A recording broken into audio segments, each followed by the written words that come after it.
দীর্ঘ ১৬ বছরের কর্তৃত্ববাদী শাসনের পর গত বছর ৫ই আগস্ট শেখ হাসিনার স্বৈরাচারী সরকারের পতন ঘটে।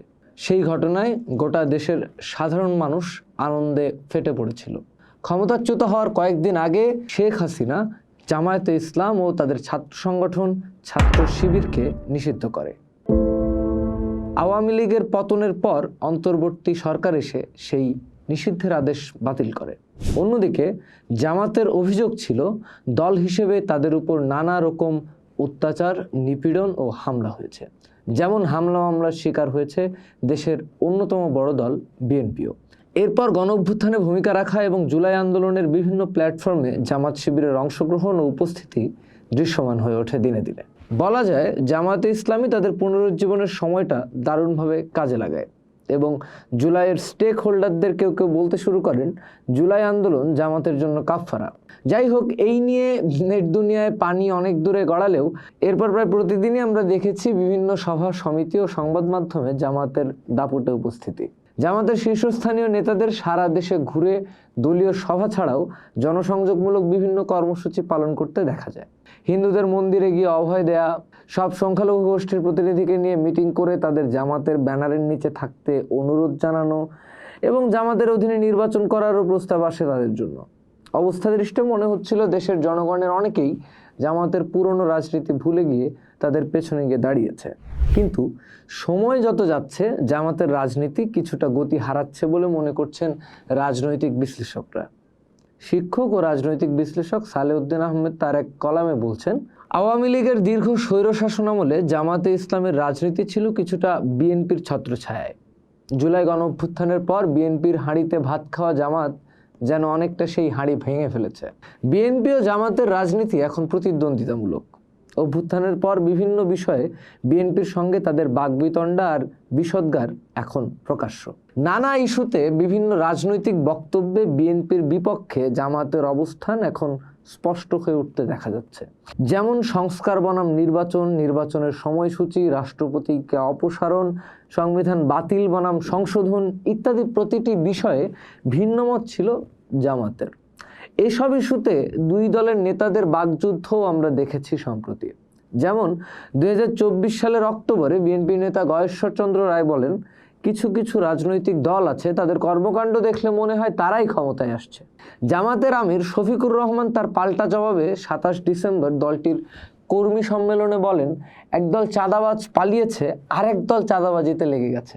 যদিও লন্ডনে খালেদা জিয়ার সঙ্গে জামাতের আমিরের সাক্ষাৎকারের পর নির্বাচনের দিন নিয়ে দুই দলের মতবিরোধ কমলেও দূরত্ব কমেনি। কেননা তারও বেশ আগে থেকে জামাত তার নির্বাচনী মাঠ গোছাচ্ছিল এবং বিভিন্ন ধর্মীয় দলগুলোকে একসাথে নিয়ে ৩০০ আসনেই নির্বাচনী অঙ্ক মেলাচ্ছিল। জামাতের এই প্রবল উপস্থিতি ও নানা কর্মসূচিতে বিভিন্ন বক্তব্যের কারণে দলটির একাত্তরের ভূমিকা নিয়ে আলোচনা আবারও গুরুত্বপূর্ণ হয়ে ওঠে। তাদের এই অবস্থান নিয়ে অতীতের লম্বা বন্ধুত্বের জায়গা থেকে বের হয়ে বিএনপি বেশ চড়া গলাতেই তাদের এই অবস্থানে বিরোধিতা করছে। ফলে বিএনপি এবং জামাতের রসায়ন যে আর হচ্ছে না তা বেশ পরিষ্কার। জাতীয় বিশ্ববিদ্যালয়ের উপাচার্য ও রাজনৈতিক বিশ্লেষক অধ্যাপক ডক্টর ASF আমানুল্লাহ মনে করেন, পরিবর্তিত পরিস্থিতিতে আওয়ামী লীগ মাঠে না থাকায় জামাত সেই ফাঁকা জায়গায় একটি শক্তি হিসেবে নিজেদের প্রকাশ করতে চাইছে। এই কারণেই তারা এখন বিএনপির বাইরে গিয়ে অবস্থান নিচ্ছে।